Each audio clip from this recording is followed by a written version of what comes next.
છેલ્લા 2 દિવસથી ઘણા બધા હિતેચ્છુઓના મને મેસેજીસ આવે છે કે ભાઈ અમે જાણીએ છીએ તું સાચો છે અને અમે બધા જ તારી સાથે છીએ.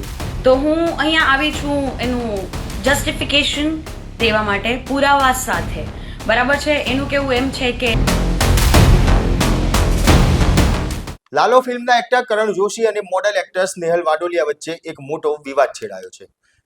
કરણે નેહલને અસલી મેસેજ કર્યા હોવાની ચર્ચાથી ભારે ઓહાપો મચી ગયો હતો.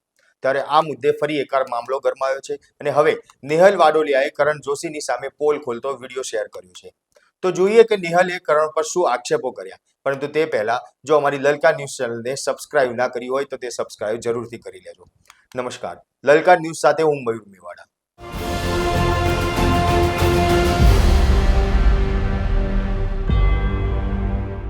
નેહલ વાડોલિયાએ કરણ જોશી ઉપર આક્ષેપ કરતો વિડીયો જે જાહેર કર્યો ત્યારબાદ લોકોએ કરણ જોશીનો ઉધડો લેવાનું શરૂ કર્યું હતું અને ઉધડો લેવાનું શરૂ કરતા જ કરણ જોશીએ પોતાના બચાવમાં એક વિડીયો બનાવ્યો અને પોતે નિર્દોષ હોવાના ડંફાસ મારી રહ્યા છે. ત્યારે કરણે વિડીયોમાં શું કહ્યું પહેલા તે સાંભળીએ. નમસ્કાર મિત્રો, હું કરણ જોશી. છેલ્લા 2 દિવસથી ઘણા બધા હિતેચ્છુઓના મને મેસેજીસ આવે છે કે ભાઈ અમે જાણીએ છીએ તું સાચો છે અને અમે બધા જ તારી સાથે છીએ. એટલે જ હવે જે સાચી અને આખી વાત છે એ જ હું તમને કહી દઉં. તો પહેલાં તો જે આ ઘટના છે એ 5 મહિના જૂની છે, જાન્યુઆરી મહિનાની છે, જ્યારે મારું અકાઉન્ટ છે ને હેક થયું હતું. ત્યારે મારા અકાઉન્ટમાંથી ઘણા બધા લોકોને મેસેજીસ ગયા હતા, મારા મિત્રોને પણ ગયા હતા. કોઈની સાથે પૈસાની માંગણી થઈ હતી, કોઈની સાથે કામ રિલેટેડ વાતો થઈ હતી અને કોઈને અયોગ્ય મેસેજીસ થઈ ગયા હતા. હવે આ સંબંધિત બેનને પણ અયોગ્ય મેસેજીસ ગયા હતા અને એ દરમિયાન હું મારી ફિલ્મના પ્રમોશનમાં ખૂબ જ વ્યસ્ત હતો, બહુ જ બિઝી હતો. મારા અકાઉન્ટમાં શું એક્ટિવિટી થાય છે એનો મને કોઈ આઈડિયા જ નહોતો. પણ જે મિત્રોને મારા અકાઉન્ટમાંથી મેસેજીસ ગયા એ મિત્રોએ મને કહ્યું કે ભાઈ તારામાંથી કેમ આવા મેસેજો આવે. ત્યારે મને ખબર પડી, એ લોકોએ મને ઇન્ફોર્મ કર્યું ત્યારે મને ખબર પડી કે મારું અકાઉન્ટ હેક થયું છે. અને મેં ત્યારે જ એ જ સમયે તાત્કાલિક ધોરણે મારા ઇન્સ્ટાગ્રામ પેજ ઉપર આ માહિતી જાહેરમાં શેર કરી કે ભાઈ મારું અકાઉન્ટ હેક થયું છે. તો કોઈ પણ મેસેજીસ આવે, કોઈ પણ પૈસાની વાત હોય, કામ રિલેટેડ વાત હોય તો એ રિસ્પોન્ડ ના કરવો જ્યાં સુધી હું રિકવર ના કરું ત્યાં સુધી. હવે આ સંબંધિત બેને પણ સ્પષ્ટ રીતે કહી દીધું હતું ત્યારે કે આ જે મામલો થયો એમાં મારી કોઈ વ્યક્તિગત સંડોવણી હતી જ નહીં. આ જે થયું છે એ હેકિંગના કારણે જ થયું છે. ત્યારે જ બધી ચોખવટ થઈ ગઈ હતી, ક્લિયર કટ ત્યારે જ બધું થઈ ગયું હતું. પણ હવે એ 5 મહિના જૂની ઘટનાને ફરી જે અલગ અલગ રીતે રજૂ કરવામાં આવી રહી છે તો એ હકીકત નથી. સત્ય જે પહેલાં હતું સત્ય એ જ છે, સત્ય બદલાતું નથી ક્યારેય. અને મારું ખાલી કહેવું એટલું જ છે કે કોઈ પણ ઓપિનિયન બનાવતા પહેલાં હકીકત શું છે ને પહેલાં જાણી લો. ઇન્સ્ટાગ્રામને કાયદો સમજીને ફાયદો ઉઠાવવામાં આવતો હોય ને એવું બધું મને અત્યારે લાગી રહ્યું છે. આ ના થવું જોઈએ, આ ખોટું છે. અને દરેક સ્ત્રી સન્માનને પાત્ર છે, દરેક સ્ત્રીનો આદર કરવો એ આપણા બધાના સંસ્કારનો ભાગ છે. મને સાચું શું છે ને એના ઉપર વિશ્વાસ છે બસ. અને આ વિડીયો બનાવવાનો માત્ર હેતુ એટલો જ છે કે તમારા બધા સુધી સાચું પહોંચે. Thank you so much. જય દ્વારકાધીશ. તો બીજી તરફ કરણના આ બચાવ પછી નેહલ વાડોલિયાએ ક્યાંય ચૂપ બેસી રહેવાની ન હતી. તેને તરત જ પુરાવા સાથે એક નવો વિડીયો શેર કર્યો અને કરણની બધી જ પોલ ખોલી નાખી. ત્યારે કરણની પોલ ખોલતા નેહલ વાડોલિયા શું કહી રહ્યા છે અને કયા વિડીયો પુરાવા બતાવ્યા તે જોઈએ અને સાંભળીએ. નમસ્તે, જય શ્રી કૃષ્ણ. હું નેહલ વાડોલિયા. થોડા દિવસ પહેલા કરણ જોશીએ તમને એક સફાઈ આપી છે એક વિડીયો તરફથી, રાઈટ, કે હેકરે આવું કંઈ નથી થયું, જૂની વાત છે, હેકરે લખ્યું છે. તો હું અહીંયા આવી છું એનું જસ્ટિફિકેશન દેવા માટે પુરાવા સાથે. બરાબર છે. એનું કેવું એમ છે કે હેકરે લખ્યું છે. તો હેકરે તો મારી ઘરે કેટલી બધી વાત પણ કરી એ વિડીયોમાં, બરાબર છે, ડિસઅપિયર મોડમાં એ પણ.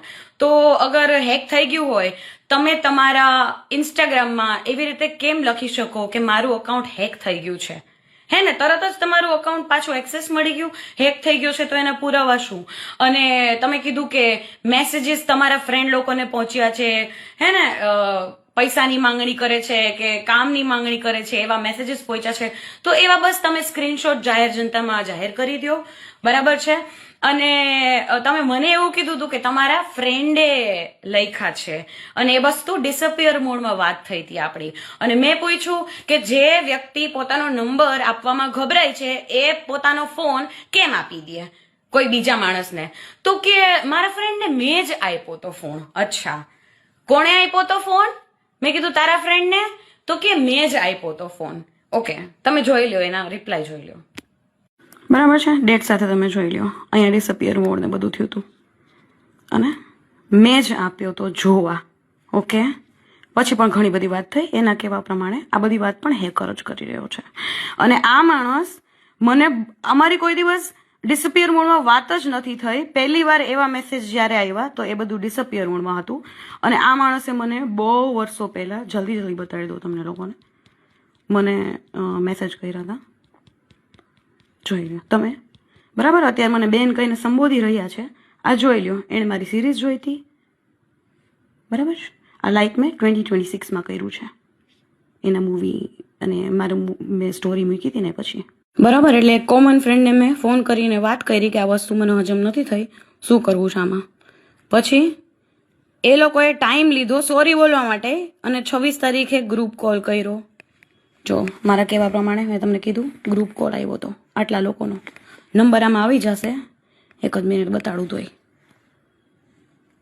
યા આ બધી વસ્તુ મેં સરને કીધી હતી. સૌથી પહેલી વાર પોસ્ટ કર્યા પહેલા વિડીયો, તો એને જવાબ ના આપ્યા. પોસ્ટ કરી દીધો, પછી એમના કોલ આવ્યા હતા. નંબર છે અહીંયા, એટલે હું આગળ ના બતાડી શકું, પણ એક જ મિનિટ. એમના કોલ આવ્યા હતા કે પ્લીઝ ડિલીટ કરી નાખું ફલાણું ઢીકણું, બરાબર. તો મેં અકાઉન્ટમાંથી પહેલી વાર ડિલીટ કર્યું કે હા સોરી બોલાવડાવશે, ખબર નહીં ક્યારે. તો ડિલીટ કર્યું તો જો એણે 25 તારીખે આ પોસ્ટ કરી નાખી કે અકાઉન્ટ હેક થઈ ગયું છે.